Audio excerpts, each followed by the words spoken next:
that deceleration crackles and pops. Damn.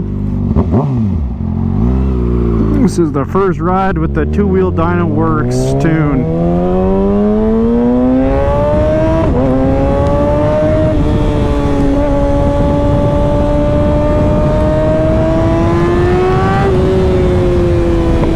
Wow.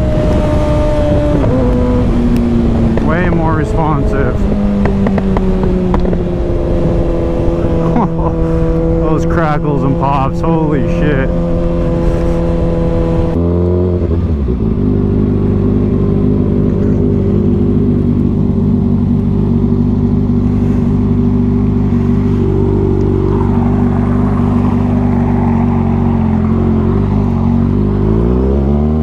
He's sitting there trying to get people, that's for sure.